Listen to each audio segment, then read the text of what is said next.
Hola, ¿qué tal a todos? Bueno, creo que ya es el tiempo adecuado para iniciar con nuestro webinar del día de hoy. Dejamos un poquito de tiempo para que se sigan conectando nuestros compañeros.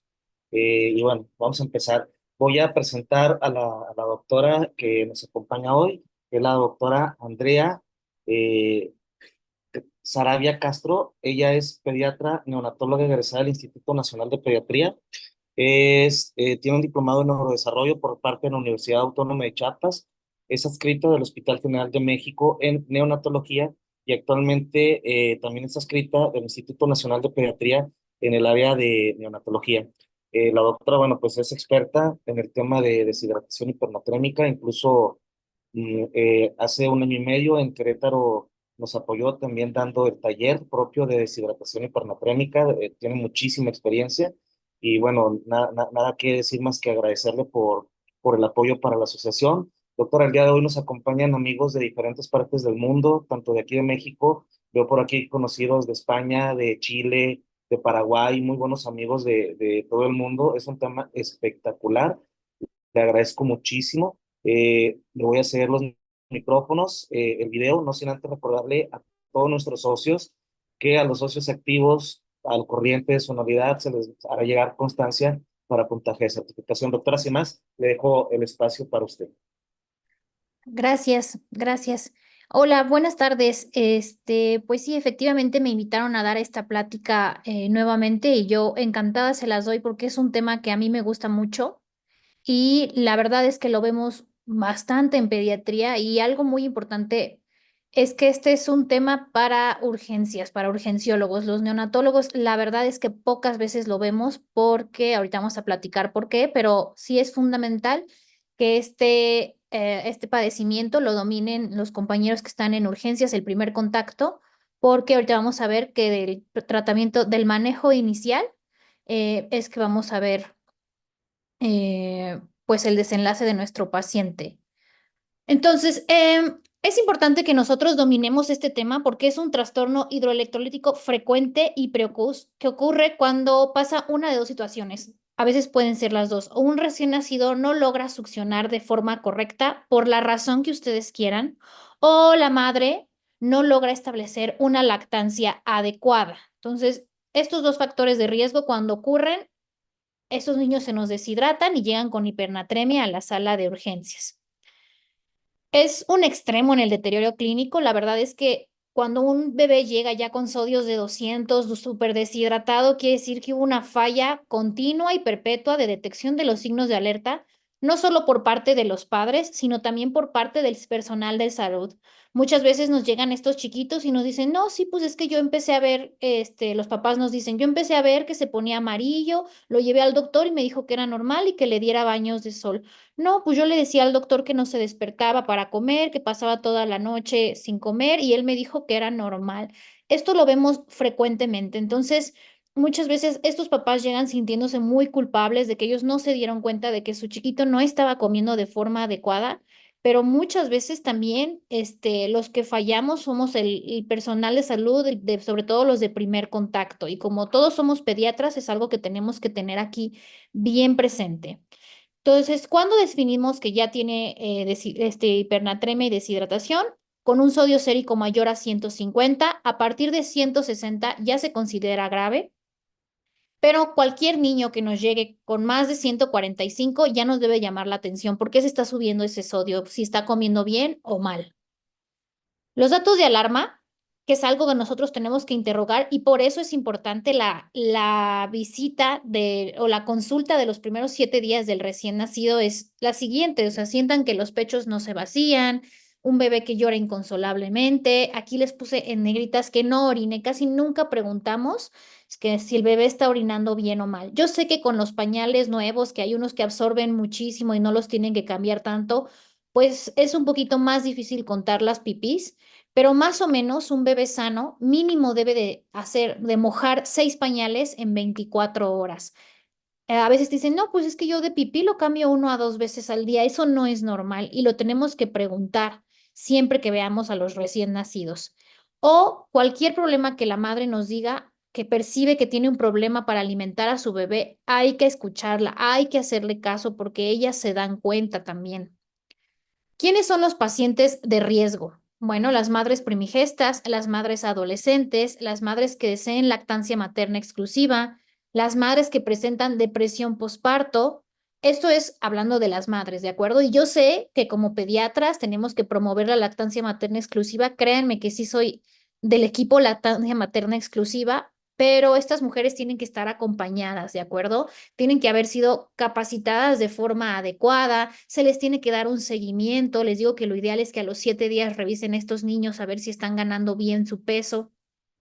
Tiene que tener un círculo de apoyo. Si nada de esto se puede cumplir, yo sé, trabajé unos años ahí en el Hospital General de México, donde yo sabía que nacían muchísimos bebés. Les explicábamos a las madres cómo dar pecho, pero esas señoras a las 24, 48 horas se iban a dar de alta y ya no íbamos a poderles dar el seguimiento adecuado. Entonces, hay que capacitar bien a esas mamás si ven que está teniendo problemas, porque uno se da cuenta cuando una mamá es muy nerviosa, no está pudiendo dar pecho adecuadamente y no la vamos a volver a ver, no le puede seguir en casa una asesora de lactancia.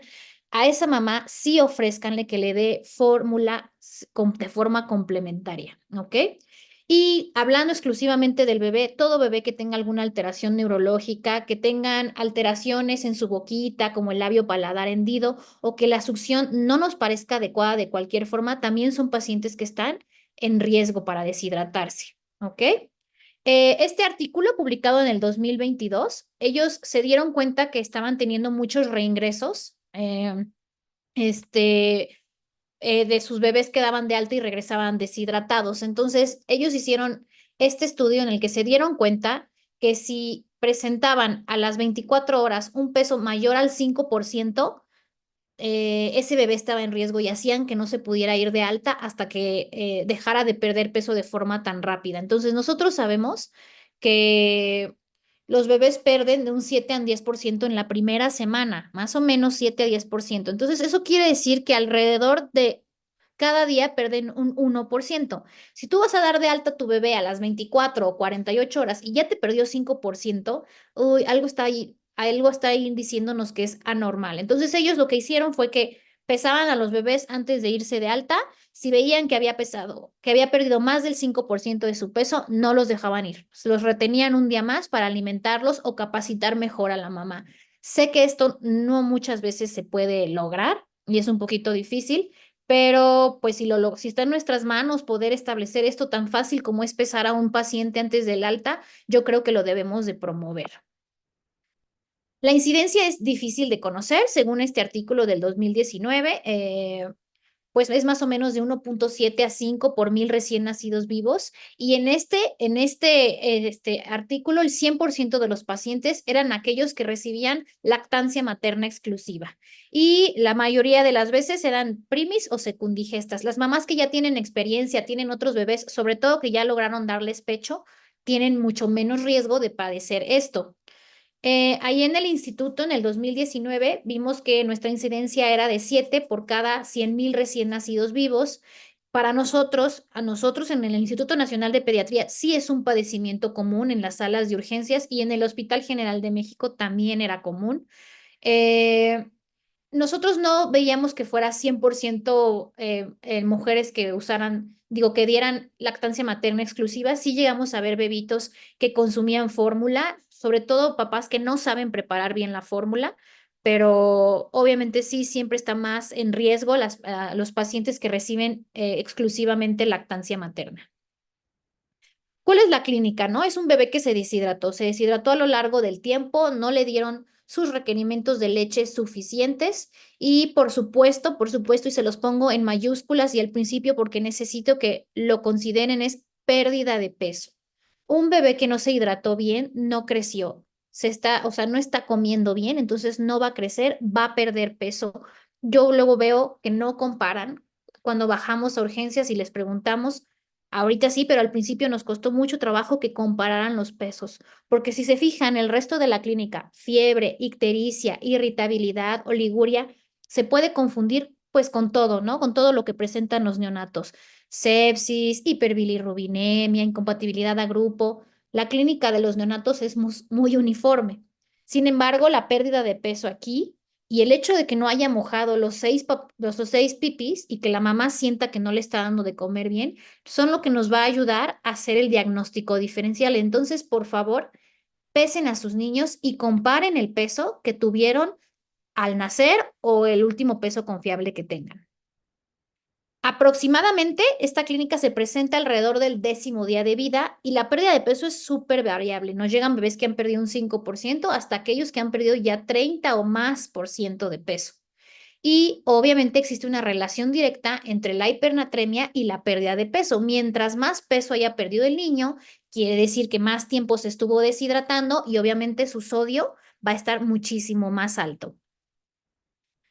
Ok, entonces esto es bien importante. En la deshidratación hipernatrémica, debido a cambios en la osmolaridad sérica, puede haber pocos datos clínicos y la fontanela anterior puede estar incluso abombada. Ok, eso también nos va a confundir un poquito a la hora de hacer la clínica. Se hizo este estudio en el 2012 para ver en 79 pacientes cuáles eran los datos clínicos que más presentaban cuando llegaban a urgencias y el número uno es la fiebre, la fiebre. Entonces, acuérdense que existe la fiebre por sed, no todo es sepsis, no todo es infección, nos encanta meterle antibióticos y echarle la culpa a la sepsis de los neonatos, pero no todo es sepsis, ¿ok? Las mucosas secas, ictericia, rechazo al alimento, somnolencia, fontanela hundida y todos estos datos que nosotros como pediatras estamos bien acostumbrados a revisar en nuestros niños con GEPIS o deshidrataciones aguda, fíjense cómo, aunque sí se llegan a presentar, pues no es lo más común, ¿no? El signo del lienzo húmedo, y la fontanela hundida y la oliguria. Obviamente, si ya llega más grave, va a llegar con datos, pues, de choque. ¿Ok? Entonces, la triada de la deshidratación hipernatrémica es que haya perdido peso, eso se refiere con deshidratación con hipernatremia y pues que tenga sodio aumentado en los laboratorios, ictericia y fiebre. Entonces, si les llega un niño con estas características, sí, no les voy a decir, no piensen ya nunca más en sepsis, pero por favor que no salga de su radar la deshidratación hipernatrémica. ¿Ok? Es una enfermedad, pues, que es muy grave, potencialmente es mortal. Se asocia a muchas complicaciones como trombosis venosa y arterial, hemorragia parenquimatosa, gangrena distal. Ya hemos tenido el caso de un paciente al que tuvimos que amputarle las extremidades inferiores porque llegó con gangrena distal o también enterocolitis necrosante, entre muchas otras, muerte cerebral, convulsiones, edema, etcétera. Ok, entonces, hablando de forma muy general de la fisiología, aquí sabemos que es un equilibrio negativo entre el agua libre y pérdida de sal. Entonces, pierden muchísima más agua libre de lo que llegan a perder sal. Realmente el sodio total de los pacientes está disminuido porque pues tampoco están recibiendo aportes de sodio, pero pierden muchísima más agua y por eso se llegan a concentrar. Los recién nacidos son principalmente afectados, pues porque para empezar la carga de sodio excretado por sus riñones es menor, ellos tienen una inmadurez renal. Sus pérdidas insensibles además son relativamente altas, entonces no le das agua, no le das leche que tiene agua y además se le está perdiendo muchísimo, pues peor, ¿no? Y su sistema renal por la inmadurez también tiene una menor eficiencia para conservar agua, entonces pierden agua, ¿ok? Ahora, ¿qué es un desenlace adverso? Para nosotros el desenlace adverso son que al egreso un paciente que tuvo este diagnóstico tuviera dos alteraciones neurológicas que podrían ser alteración en el estado de alerta, del tono, de la postura, convulsiones, mala succión, alteraciones en deglución, o sea, que ya tuviera alguna falla, algún daño neurológico o fallecimiento. Entonces hicimos este estudio en el que qué factores, o sea, qué clínica se asociaba a que estos bebés ya tuvieran mucho riesgo para presentar alguno de estos desenlaces adversos a su alta. Y es aquellos que se presentan con una pérdida de peso mayor al 18%, que lleguen a urgencias con un sodio sérico mayor a 170 o que nosotros, eso ya es nuestro, ese no lo podemos controlar nosotros, ¿no? Porque así va a llegar el paciente, pero que nosotros le bajemos el sodio más rápido de 0,6 equivalentes litro por hora, eso también, eso sí es nuestro, ¿no? Entonces, por eso es bien importante saber tratar a estos pacientes. Ahora, hablando del choque, si ustedes recuerdan, bueno, cuando tenemos un paciente pediátrico con HEPI, tenemos los porcentajes de agua que más o menos perdieron y el tipo de deshidratación que se van a presentar. Más o menos cuando presentan el 15 o más por ciento de pérdida de peso, ya nosotros estamos pensando que ese niño va a estar chocado. Lo vimos mucho, lo ven ustedes obviamente en sus urgencias, yo lo vi cuando era residente y estaba en urgencias, como, ay, no, perdió el 12%, va a llegar súper mal. Sin embargo, esas enfermedades son diferentes porque los niños que tienen una GEPI tienen esta deshidratación de forma aguda y por eso se chocan. Estos recién nacidos están perdiendo esta agua de forma lenta, crónica. Acuérdense que dijimos que llegan más o menos a los 10 días, pero nos ha tocado ver bebés que ya tienen 20 y llegan a urgencias. Entonces llegan con estas pérdidas de peso tan importantes y no siempre llegan chocados. Entonces es muy fácil decir, no, está chocado este niño, obviamente con tanta pérdida de peso, yo le voy a pasar una carga, pero no es tan real en ellos, porque como ellos van perdiendo el agua poco a poco, se aumenta la concentración de sodio en su espacio extracelular y el agua sale del espacio intracelular por ósmosis, porque hay mucho sodio en el espacio extracelular, y entonces el espacio intravascular aumenta y mantienen un volumen circulante útil, y por eso no llegan tan chocados. Obviamente, si esto se mantiene en el tiempo, sí nos van a llegar pacientes chocados, pero la mayoría de las veces no es así. Y esto se los menciono porque si nosotros asumimos que están chocados y les pasamos una carga y les diluimos de forma abrupta el sodio, vamos a tener consecuencias neurológicas importantes. Acuérdense que nosotros no podemos controlar qué tan pesados van a llegar estos niños, qué tanta pérdida hayan presentado, los niveles de sodio con los que van a estar, pero sí podemos controlar cómo nosotros vamos a disminuir ese sodio y debe ser de forma lenta. ¿Por qué? En la cabeza, en las neuronas, cuando detectan un cambio de osmolaridad, ellas generan sus osmoles idiógenos, como el glutamato, etcétera, ¿de acuerdo? Y entonces, ellas mantienen su volumen. Si tú les metes de forma así rápida una solución hiposmolar, esa agua se va a meter en las neuronas y las va a reventar, va a causar edema cerebral. Entonces, nada más para explicar un poquito de forma gráfica y visual lo que acabo de decir, recordando la ósmosis, es que el agua pasa a través de una membrana semipermeable a los compartimentos donde haya una mayor concentración de soluto. Entonces, en estos niños hay una disminución del líquido intracelular por ósmosis. El sistema nervioso central dice, ay, ¿qué está pasando? Me estoy deshidratando. Entonces empieza a generar y a captar electrolitos de manera inmediata, sintetiza aminoácidos y mantiene el volumen cerebral. Y así están estos niños. Sus células están apachurraditas, pero las neuronas están manteniendo un volumen adecuado. Si yo hago una corrección rápida de sodio, el agua entrará rápido a las neuronas y causará edema. ¿Ok? Entonces aquí, pues es de forma gráfica, las células del cuerpo están casi en sintonía en el estado hiperosmolar del cuerpo. Yo meto una solución hiposmolar, ¿a dónde se va a meter? Pues a la neurona, me la va a edematizar. Y es por eso que estos niños luego me dicen, sí, llegó súper mal, le pasamos su carga, empezó con convulsiones y ahorita le tomamos un ultrasonido transfontanelar y tiene edema. Pues, ¿cómo vamos a saber si eso no lo traía ya el niño o nosotros se los causamos al pasarle cargas a un paciente que no estaba chocado? ¿Ok? Entonces, el entendimiento de lo anterior es esencial para el tratamiento de la hipernatremia crónica en el deshidratado, porque administrar cargas o volúmenes largos de líquidos hipotónicos causa edema y puede causar un daño irreparable. Vamos a ver, bueno, entonces, ¿cómo lo tratamos, no? A mí me piden que yo les explique cómo le hacemos en el instituto y en el instituto nosotros utilizamos este artículo.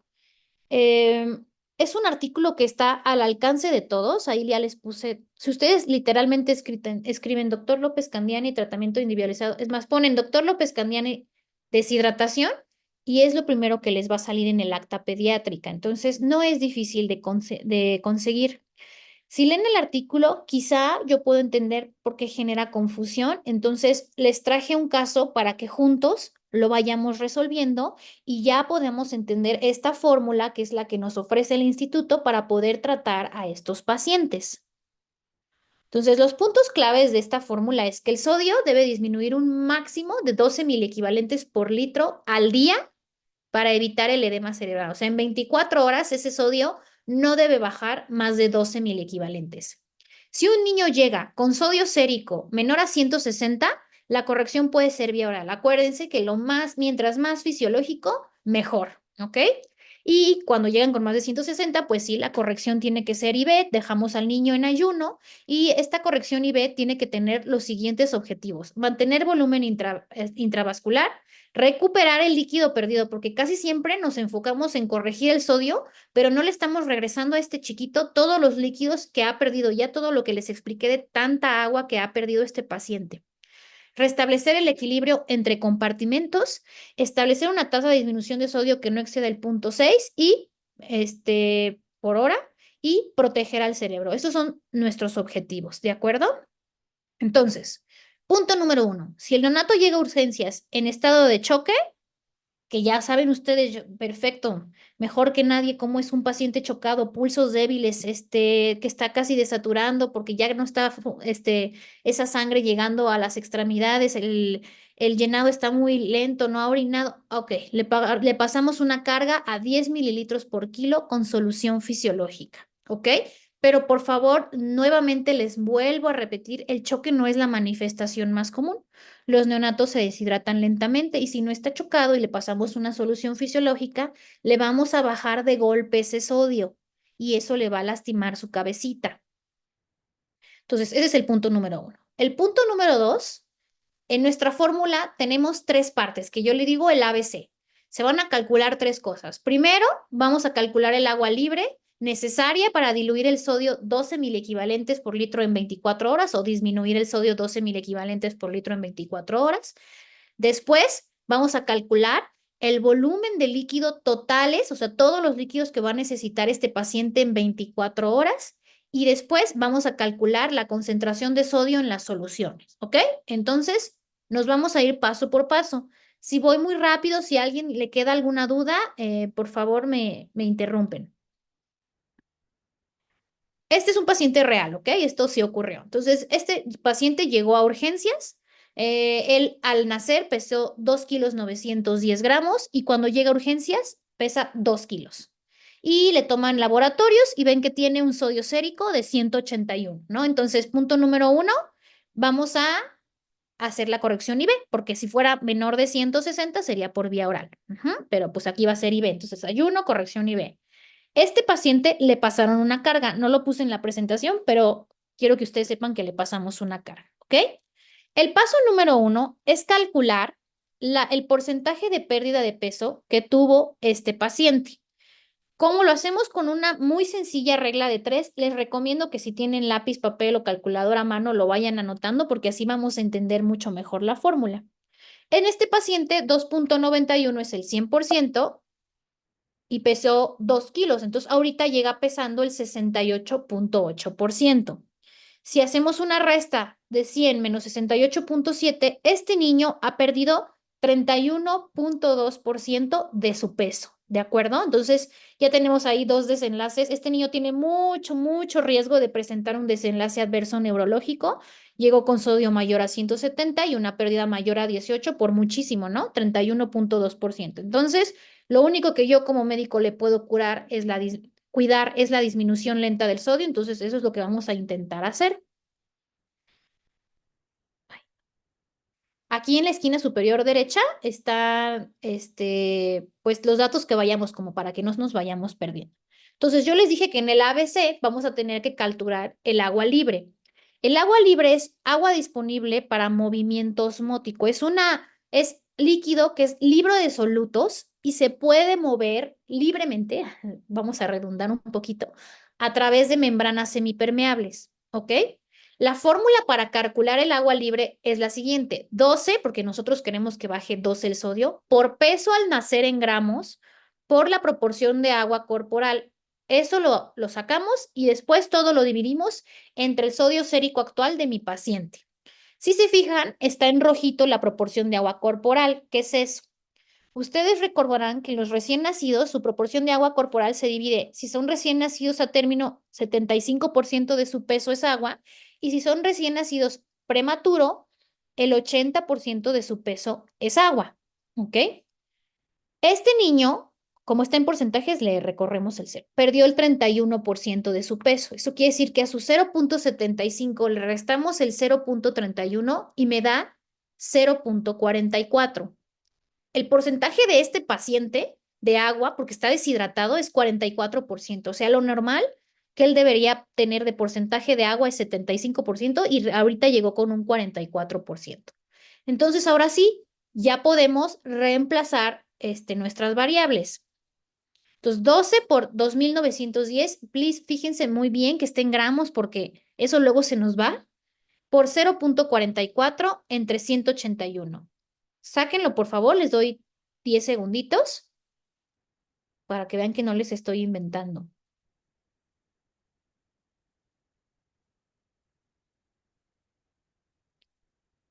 Nos tiene que dar 85 mililitros. Esa es mi agua libre. ¿Eso qué quiere decir?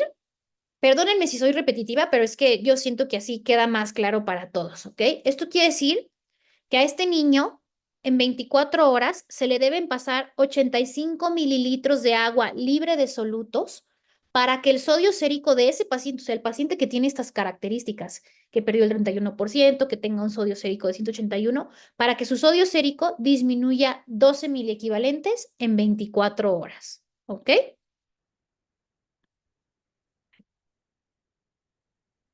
Entonces ya tenemos nuestra agua libre. El paso 2, si se acuerdan del ABC, era calcular los líquidos de 24 horas que va a recibir este paciente. El cálculo de líquidos se divide en tres, o sea, este paciente va a recibir sus líquidos de 24 horas y van a tener tres componentes. Primero hay que reponerle el déficit previo. Eso, acuérdense, este niño perdió muchísima agua. Entonces hay que reponerle esa agua para que deje de estar deshidratado.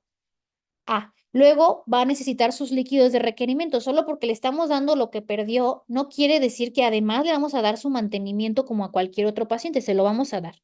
Y vamos a restar las cargas rápidas que fueron administradas al ingreso. Si en caso de que sí se le hayan administrado, que como les repito, a este paciente sí ocurrió. Entonces, primero el déficit. No queremos así. Este niño perdió en 10, 15 días todo este déficit de agua. No se lo podemos reponer en un día. Entonces, el déficit va a durar lo que nos dure la corrección. ¿Cómo sabemos cuánta agua perdió? Pues la verdad es que no existe un método 100% confiable. Nosotros podemos inferir haciendo una resta de los pesos más o menos cuánto líquido ha perdido este paciente. Este paciente al nacer perdió, digo, pesaba 2.910 y cuando llegó a urgencias 2.000. Entonces 2.910 menos 2.000 nos da 910 gramos. Ustedes recordarán que un gramo es igual a un mililitro. Entonces, más o menos, les digo que no es exacto, pero nosotros más o menos sospechamos que este paciente tiene un déficit de líquidos de 910 mililitros. Esos 910 mililitros no se los podemos echar así en 24 horas de golpe porque sería muchísimo. Entonces, lo que nosotros hacemos es que lo dividimos en el número de días que nos va a durar la corrección.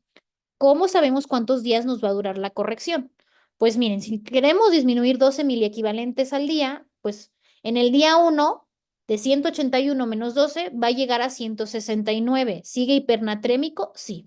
En el día 2 de 169 menos 12 llega a 157. ¿Sigue hipernatrémico? Sí. En el día 3 de 157 menos 12 va a salir a 145. Ahí ya está normal. Entonces nosotros podemos asumir que esta corrección va a durar alrededor de 3 días. Entonces dividimos los 910 mililitros entre 3 y a este niño le vamos a dar por déficit nada más 303 mililitros al día. Esa es nuestra A de nuestro cálculo de líquidos. El B son los líquidos de requerimiento. Esto se calcula normal, como siempre lo hemos calculado en pediatría. Nosotros en el instituto hacemos mucho eso de que el primer día 90, el segundo día 100, 110, 120, hasta que llegamos a 150 alrededor del séptimo día y ya nos quedamos así. Los líquidos de requerimiento o de mantenimiento de un recién nacido son 150 mililitros kilo día. Generalmente estos niños llegan a partir del día 10, entonces casi todos van a tener 150 mililitros kilo día. ¿Ok? Entonces, se calcula como nosotros ya sabemos calcular estos líquidos, 150 todo eso con el peso al nacer siempre. por 2,910 y nos da 436,5 mililitros. ¿Ok? Y la C, que es las cargas rápidas. En caso de que se le administrara alguna carga al paciente a su ingreso, se debe de tomar en cuenta ese volumen, ¿ok? Entonces, en este caso, se le administró una carga a 10 mililitros por kilo, que fue 10 por 2,9. Ahí sí hay que fijarnos en la hoja de enfermería más o menos cuánto le pasaron. Y en este caso fueron 29 mililitros. Entonces, para calcular los líquidos, pues les digo que es A más B menos C, ¿no? Entonces el A, que ya nos había salido, que era 303, más 437, que era los de mantenimiento, y a todo esto le restamos 29 mililitros. Les doy 5 segunditos para que todos lo saquen en su calculadora.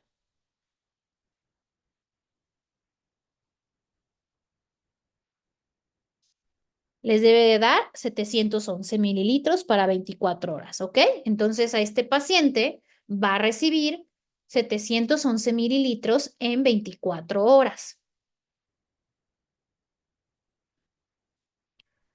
Ahora viene la parte 3, que esta es la que más como que más difícil o donde más problemas hay a la hora de leer el artículo, que es calcular la concentración de sodio de las soluciones. Entonces, recordemos, los líquidos totales para este niño, los líquidos que nosotros le vamos a pasar son 711 mililitros. Y de esos 711 mililitros, el agua libre va a ser 85 mililitros, ¿ok? Entonces, el 711 mililitros es el 100% de nuestros líquidos. De eso, ¿qué porcentaje representa el agua libre? Los 85 mililitros. Igual, les dejo 5 segunditos para resolverlo.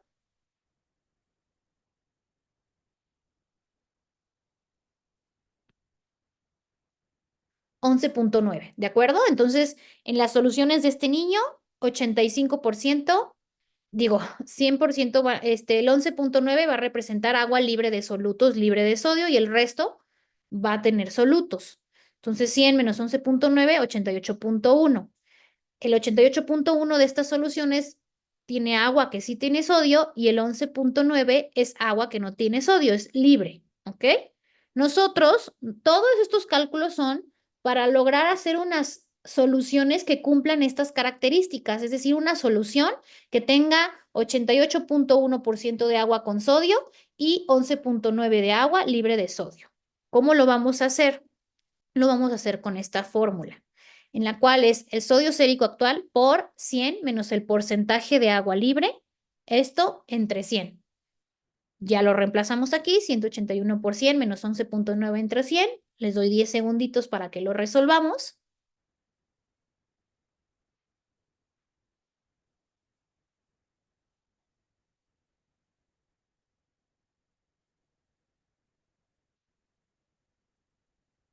¿Ok?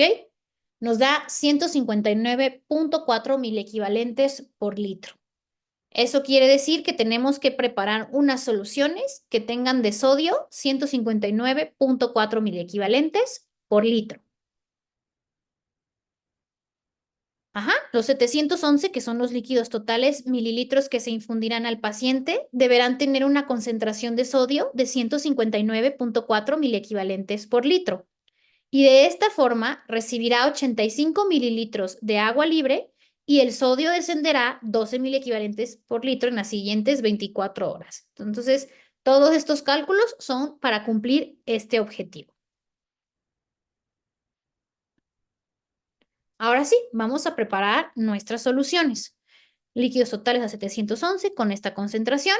Si es 1000 equivalentes por litro, quiere decir que en 1000 mililitros va a haber 159,4 equivalentes de sodio. A este niño nosotros ya determinamos que le vamos a pasar 711 mililitros. Entonces, si despejamos, que aquí ya les di la respuesta, nos da 113,3 equivalentes de sodio. Nosotros en el instituto utilizamos cloruro de sodio al 17,7%. Si ustedes usan solución fisiológica o lo que ustedes tengan, está bien, ¿de acuerdo? Mientras se cumpla, pues perdón.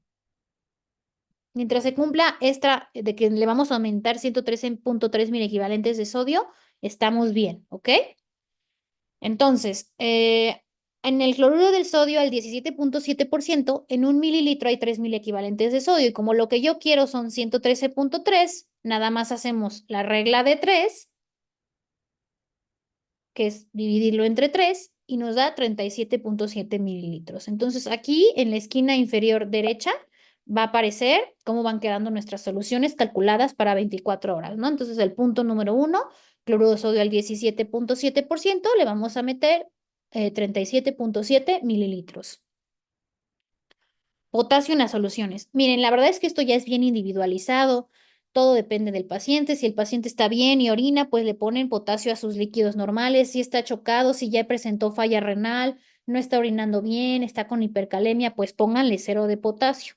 En este caso, este niño se orinaba y tenía el potasio normal, entonces nosotros le dejamos un aporte normal, basal, de potasio a 2.000 equivalentes por kilo, que nos da 5.8 mil equivalentes, que nosotros en nuestro hospital los indicamos en mil equivalentes, pero tenemos que saber cuánto desplaza. Sabemos que en el cloruro de sodio, en 1 mililitro, hay 2.000 equivalentes, entonces si lo por regla de 3 lo transformamos a mililitro, nos da 2.9. Entonces, de cloruro de potasio, 5.8 mil equivalentes. La glucosa kilo minuto, igual. No me voy a detener mucho aquí porque obviamente ya sé que ustedes dominan esto, pero es individualizado, ¿no? Si el paciente está hipoglicémico, muchas veces lo están, porque pues como no ha comido, el pobrecito está deshidratado, está desnutrido, ya está así, pues le falta glucosita, entonces generalmente le dejamos 6. En este paciente, como estaba normal, le calculamos la glucosa kilo minuto en 4 y pues nos daba 167.6 mililitros. ¿Ok? Con solución glucosada al 10. Ahora, estos líquidos sumados, o sea, el sodio, el potasio y la glucosada, si le quieren poner calcio y magnesio, adelante también. Ahorita, como por ser el webinar, no lo puse, pero sí se puede agregar, ¿ok? Entonces, sumamos estos mililitros y con el sodio, potasio y glucosa ya tenemos 208.2. Entonces, como nuestros líquidos totales ya 1.000 veces hemos comentado que son 711 mililitros, pues nada más el resto se lo doy con agua vida y destilada. Y la velocidad de infusión va a ser 29.6 mililitros por hora. Ahora, muchas personas ven estas soluciones y se espantan porque son muchos líquidos y es mucho sodio. O sea, en este paciente específicamente, 711 entre 2.9, le estamos metiendo, 711 entre 2.9, le estamos metiendo líquidos totales a 245 mililitros kilo día, que es muchísimo. Entonces, pero recuerden, por favor, que este paciente necesita mucha agua porque esa es el origen de toda su patología. Este niño no recibió agua y además la perdió en exceso, entonces necesita agua. También tiene muchísimo sodio, ¿no? Ese sodio está altísimo. Pues sí, también porque este niño viene y tiene una concentración sérica de sodio altísima. Entonces, si nosotros no queremos bajar de golpe el sodio, tenemos nosotros también que preparar una solución que tenga sodio elevado, porque si no, se nos va a caer, o sea, van a caer 24.000 equivalentes en un día. Eso es muchísimo. Nosotros tenemos que hacer que ese sodio baje lento. ¿Cómo? Pues poniéndole no, sodio en las soluciones. Ahora, esto es para comprobar como un segurito para ver que estemos haciendo bien pues nuestra fórmula, ¿no? Y es calcular el agua libre de una solución. Eh, Simplemente es 1 menos el sodio en solución y el sodio actual. Sodio en solución nos había salido en 159.4 entre 181. 1 menos 0.88. A ver, les voy a dar 10 segunditos para que lo hagan.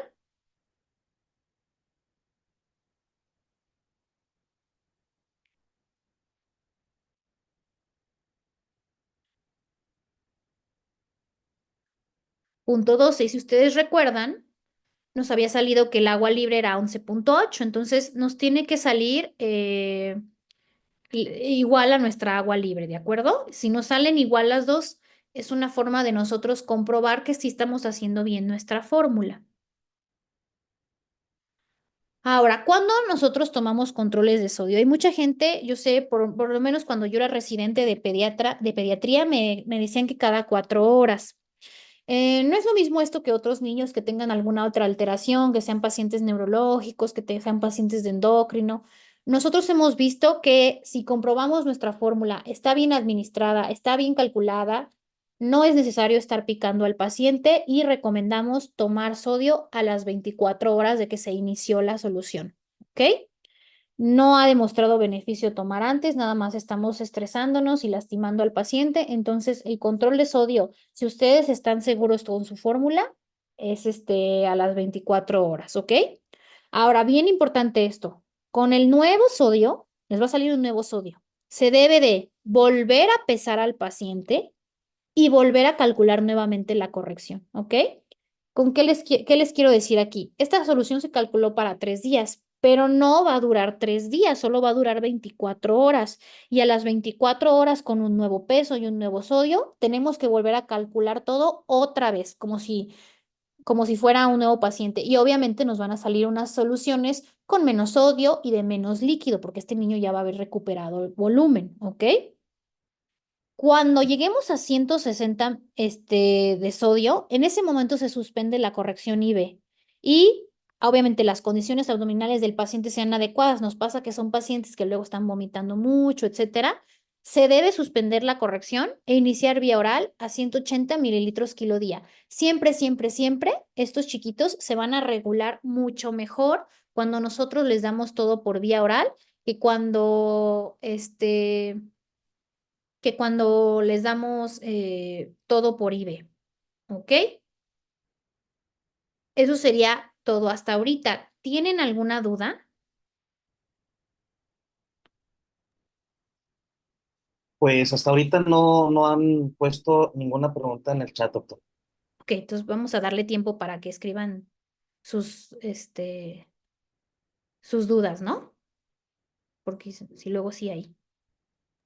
Ok, el doctor Álvaro Gerardo Vázquez levantó la mano. No sé, Raúl, si le podemos dar acceso para que abra el micrófono, por favor.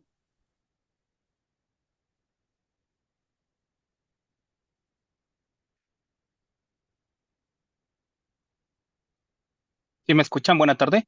Buena tarde, sí. Una pregunta, con respecto ya en el sodio menor de 160, Ajá. ¿yo lo puedo rehidratar a un bebé con sales de rehidratación oral? No, lo ideal sería, como son neonatos, lo ideal es que sea pues con lactancia materna, pero la verdad muy difícilmente vamos a tener la cantidad porque por algo se deshidrató ese bebé. Entonces, con fórmula de inicio, que coma, ¿de acuerdo? Ok, y entonces ya las fórmulas clásicas, esa del sodio ideal menos el sodio real por 0,3 o por 0,6 ya no se usan. Miren, no es que no se usen, pero por ejemplo, si tú lees de tus manuales de urgencias, siempre es el contexto de un paciente distinto, ¿no? Un paciente pediátrico, un paciente que perdió sodio por algún trastorno, pues de HEPI o neurológico o de endocrino. Esta fórmula específicamente es para un recién nacido deshidratado, que lo que le pasó es que por alguna razón no pudo comer bien y se le subió el sodio hasta el cielo. Entonces, esta es la fórmula específicamente para ese padecimiento. Ok, ok. Muchísimas gracias, doctora. Claro que sí, Bien, hay por aquí algunas preguntas, doctora. claro. Mm, Una de ellas comenta si el cálculo es para un día o para 3 días. Muy bien. Tú haces tu cálculo y para el déficit de líquidos, sí tienes que ver cuánto va a durar tu corrección, que fue esa parte que pusimos, pues en el primer día vamos a llegar a tanto, en el segundo día tanto. Hay niños que llegan con sodios más elevados y hasta el día 4 vemos que ya tiene un sodio normal. Eso de ver cuánto dura la corrección es específicamente para el cálculo del déficit de líquidos, porque no le podemos echar todos esos líquidos de jalón en 24 horas. Por eso es como, a ver, si va a durar 4 horas, 4 días mi corrección, entonces lo divido entre 4 y ahí se la doy. Pero realmente la corrección cada día, por eso cada 24 horas tenemos que tomar el sodio y volver a empezar hasta que el niño se normalice. Hay niños que ya llegan mientras más deshidratado llegue, peor el desenlace, porque luego llegan con sodios de hasta 200 y la pérdida del 40%. Entonces, la distribución de líquidos de ese niño va a ser muy aberrante, ¿ok? Entonces, a veces, aunque nosotros lo calculemos y es como, bueno, pues según esto me va a durar 4 días la corrección, hay veces que nos dura más, 5 o 6, porque ese sodio no se ha bajado o a veces se baja un poquito más lento. Por eso, mientras peor llegue el niño, es un poquito más insidiosa esta disminución. Pero, pues realmente saber para cuánto es la corrección solo es para el cálculo de déficit de líquidos. Ujú. Correcto. Bien, me comentan aquí si es confiable iniciar manejo con base en el sodio de una gasometría venosa en caso de no contar con electrolitos séricos. Pues miren, si no cuentan, no, la verdad siempre va a ser mejor los electrolitos séricos, pero si no cuentan con electrolitos séricos, porque es la realidad de muchas personas, pues sí vamos a tener que basarnos en los de la gasometría. La verdad nosotros no lo hacemos, pero sí me ha tocado ver personas que me escriben y me dicen, doctora, no tengo séricos, solo el de la gasometría, ¿me baso en el de la gasometría? Pues sí, porque ni modo que no hagas nada. ¿De acuerdo? Ujú. Bien, le preguntan si en la corrección bioral la leche no se considera símil al agua libre por el bajo contenido de sodio que posee. Si fuera intravenoso, quizás sí, pero como es una corrección vía oral, es mucho más fisiológico. O sea, si tú agarras, no sé, un tarro de Miguelito y te lo tomas, pues sí vas a estar medio hinchado, pero obviamente no es lo mismo que te lo pasen IV. Es lo mismo. Por eso siempre, siempre vamos a tratar de hacer la corrección vía oral. Perfecto. Es imprescindible dejar a dieta, me imagino que en ayuno, al paciente neonato hasta que el sodio llegue a 160. Ah, mira, qué buena pregunta. El otro día una doctora también me dijo, oye, la verdad es que a mí, aunque me lleguen a 180, yo sí se los doy por vía oral. En el instituto hicieron un estudio en el que vieron que a los que les dábamos de comer con sodio de más de 160, sí vomitaban más y les iba un poquito peor. Entonces, por eso nosotros pusimos ese límite. Ujú. Entonces, pues Correcto, sí. perfecto. Muy bien. Si ya conozco los valores de sodio, ¿aún está indicada la carga? Si tu niño está chocado, chocado de verdad, carga. Ujú. Si le pasas una carga y ya conoces los valores de sodio, sería tu responsabilidad volver a tomar otros valores de sodio, porque ya los modificaste. Y entonces sobre esos nuevos valores de sodio, hacer el cálculo. Pero muchas veces llegan, creen que está chocado, le pasan la carga y después ya toman los laboratorios. Ujú. Bien, aquí hay una pregunta bien interesante en relación a la concentración de glucosa. Digo, esto sabemos que se puede con cualquier tipo de solución, dependiendo también de los volúmenes, ¿no? Dice, el artículo menciona aporte de glucosa con glucosa al 50%. ¿Se puede entonces aportar con solución al 10% aunque sea más hipotónica? Sí es mejor con 50%. Efectivamente, como dice el artículo, es mejor al 50% porque todas las soluciones tienen una porción de agua libre y una porción que no se va a mover, y entonces es mejor con la glucosada al 50. Y nosotros lo hemos hecho con la glucosada al 10 porque a veces es un poquito más fácil de calcular, porque si le pones tú de 50 luego tienes muchísima ABD, que es incluso aún más hipotónico, ¿no? Y la verdad es que nos ha ido bien. Ujú. No, y sobre todo muchas veces si usamos solo o soluciones más diluidas, el volumen incrementa mucho y entonces nos pasamos de las metas que usted nos está comentando. Bien, Ujú. aquí comentan, pues ya respondió si hay algún valor de sodio inicial para dejar en ayuno al paciente aparte de la clínica, pues comentó que son 160, ¿verdad? Ujú. Se tiene que reclasificar el grado de deshidratación cada 24 horas de acuerdo al sodio. Pues sí, porque tú tomas un sodio cada 24 horas y pues ya va a tener un nuevo peso el paciente, porque ya todo el líquido que le pasamos, ese sodio va a estar distinto y entonces vamos a tener que volver a calcular todo, pero utilizando el nuevo peso y el nuevo sodio. Y obviamente ese niño ya va a estar menos deshidratado, pero aún va a seguir deshidratado porque pues como no le podemos corregir todo en un día, se va a tardar. Ujú. Claro. Si no cuento con sodio al 17%. Ah, pues entonces con el sodio con el que tú cuentes. Yo, alguna vez estuve en Puebla, Teciutlán, ahí solo teníamos solución fisiológica que ustedes saben que por 1000 mililitros tiene 154 miliequivalentes y nada más haces tu regla de 3. Yo necesito 113 miliequivalentes y en esta me doy en 1000 mililitros 154 y nada más haces la regla de 3. Correcto. También comentan, estas soluciones que proponen no son muy hiperosmolares. ¿No se necesitaría un catéter central para su administración? Miren, en teoría sí, pero la verdad es que nosotros hemos usado periférico y nos ha ido bien. Sí ha aguantado los 4 días. Obviamente aquí ya hay que individualizar al paciente si tiene buena o mala vena. Si pueden ponerle un venoso central, está bien, pero a veces están muy chocados estos pacientes o están ya muy graves y es un poquito difícil lograr el acceso venoso central. Pero nosotros hemos utilizado las dos vías y no nos ha ido mal. Ujú. Yo aquí preguntaría, doctora, digo, a título personal, es un paciente chocado, con déficit de líquido, con hipernatremia, con éstasis sanguínea. Colocar un catéter no incrementaría el riesgo de trombosis. Bueno, Pues central, ¿no? Como los diabéticos, básicamente. sí podría ser, la verdad no lo hemos visto nosotros. El paciente que yo comentaba que le tuvimos que hacer amputación, ya llegó así, o sea, ya llegó con las piernitas con gangrena.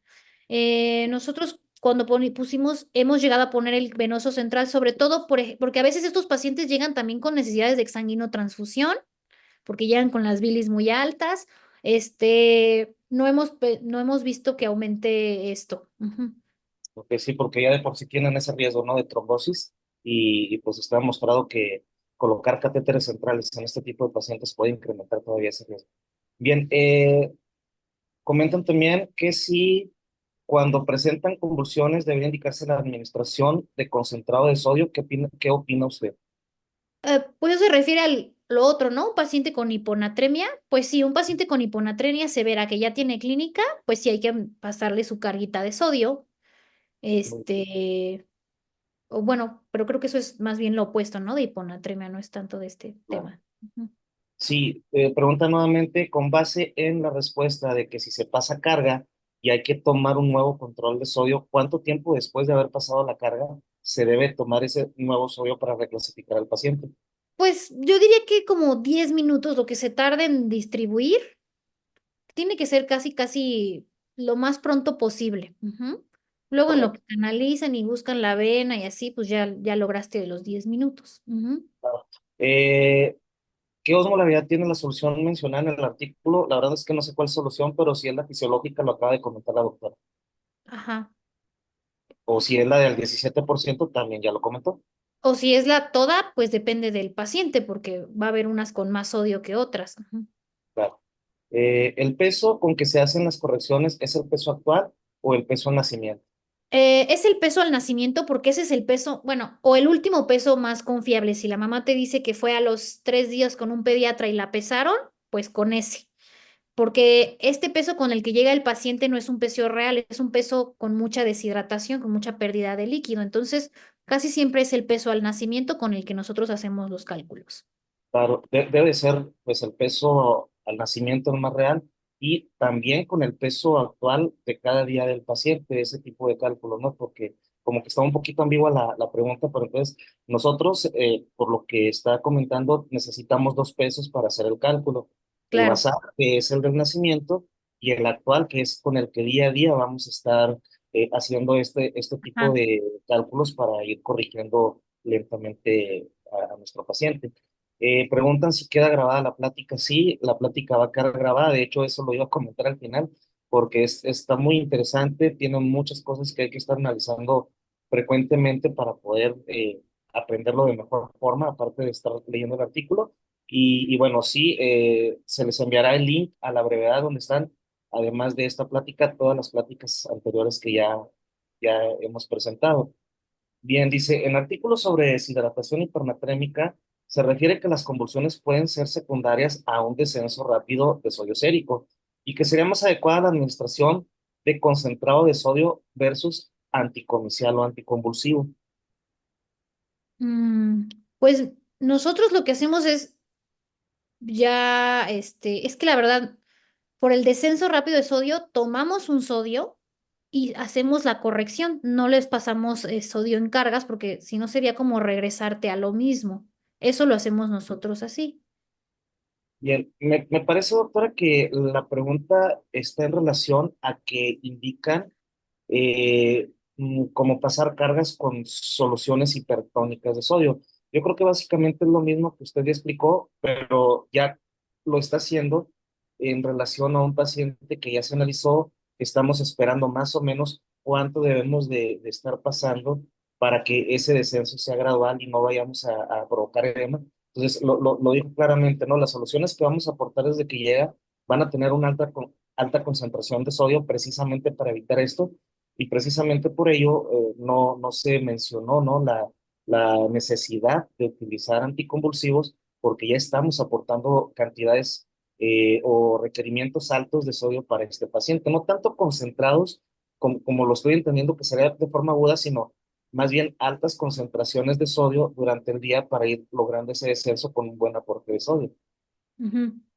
Sí. Ok, dice, disculpe, no me queda muy claro el ejemplo. Si el bebé que llega de 4 días se calcula con base en su peso al nacer o lo que debe pesar aproximadamente a los 4 días de vida. Bueno, Eh, en base a su, es así, es como controversial. A veces cuando llegan antes de los 7 días, pues sí deberíamos nosotros de hacer el cálculo de cuánto debería pesar este bebé, pero mejor el peso al nacer porque es el más confiable, y el peso actual. A los 4 días se me haría raro que llegue un niño tan deshidratado porque aún todavía ahí estamos muy a tiempo y seguramente la corrección tendría que ser vía oral y es que la mamá no le está dando de comer bien. claro, tendremos por ahí que ver cómo está el sodio en ese momento. Ujú. Sí. Muy bien. Nos preguntan si podría compartir el artículo. Sí, bueno, miren, de verdad ustedes escriban corrección hipernatrémica, doctor López Candiani, y sale. Yo lo tengo, se los puedo compartir, pero está súper fácil de encontrar, es de libre acceso para todo el mundo en el acta pediátrica. Ujú. Perfecto. También dicen, tomando en cuenta osmolaridad de soluciones, ¿qué se recomienda más? ¿Solución glucosada al 50 más concentrado de sodio al 17 o fisiológica más glucosado al 10? En su experiencia, ¿cuál es la más adecuada? Pues como ya había, como en el artículo sí dice que él recomienda la del 50%, está bien. Nosotros hemos usado las dos y la verdad es que nos ha ido muy similar. Y en el instituto tenemos el sodio al 17,7%, pero sí se ha usado la fisiológica porque en muchas partes no hay y también les va bien porque aquí lo que importa es el sodio, el concentrado, o sea, los miliequivalentes. Ujú, Claro, yo, bueno, a manera de comentario, pues lo que tengamos a la mano, ¿no? Realmente la urgencia se debe de atender. Lo importante es saber que para poder estabilizar al paciente hay dos variables muy importantes. El sodio que necesitamos administrar y el líquido. Entonces, siempre que cumplamos esos parámetros de no pasarnos del líquido, que ya usted nos comentó cómo debemos obtener ese total de líquidos para el primer día, el segundo, el tercero, etcétera, y también el aporte de sodio. Si nosotros jugamos con las concentraciones y las equivalencias y los mililitros, se puede usar cualquiera siempre y cuando esos dos parámetros estén dentro de lo que necesitamos para nuestro paciente. ujú, exacto. Comentan, ¿cómo corregimos vía oral con la fórmula maternizada? Me imagino que con algún sucedáneo. Ah, pues bien fácil, solo a 180 mililitros kilo día y cada 3 horas, como si que sea un bebé que está comiendo bien. Ujú. Si comentan a un doctor que ya también hizo una corrección con esa fórmula y se asustaron, me imagino que es por las altas cantidades de líquido y de sodio, pero es lo que se tiene que hacer. Es Sí, lo que está comentando el doctor. yo también lo entiendo muy bien. Yo también me ha pasado mucho que se asustan y es como, no, pero ¿por qué tanto sodio? Y yo, porque el niño tiene mucho sodio. Y por eso está el objetivo de estas pláticas, como para que más de nosotros estemos sensibilizados a esta corrección. Al final, lo que ustedes tienen que cuidar es que ese sodio no se caiga más de 12 mil equivalentes en 24 horas, ¿ok? Si ustedes me dicen, yo uso esta fórmula, tiene menos volumen y menos sodio y no se cae a más de 12, adelante. Eso es lo que yo creo que nos tenemos que quedar nosotros. Ujú. Claro, ya dependerá del grado de evidencia, pero sí es que luego suena un poquito como paradójico, que es un paciente con hipernatremia, y estás aportando altas concentraciones de sodio, pero es precisamente por esto, ¿no? Por la pérdida de líquido, que la hipernatremia no es real, es Ujú. aparente porque está diluido este paciente, ¿no? Está seco el paciente y aparentemente tiene muchos solutos, pero no en la realidad. Entonces, sí, pues sí. Ya compartieron por aquí una guía del 20, no sé si sea, la doctora Juana Elizabeth Calva compartió un artículo, no sé si sea una guía, un artículo, pero bueno, por ahí lo están compartiendo. Muy bien. Me Ok. parece, no sé si alguien entre el público tenga alguna pregunta que quiera levantar la mano.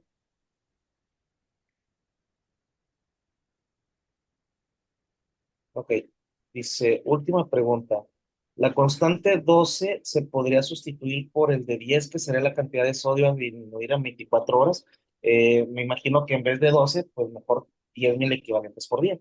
Sí, sí se podría. De hecho, muchos artículos dicen que no baje más de 10. Nosotros ponemos 12 porque es lo que hemos visto que es seguro.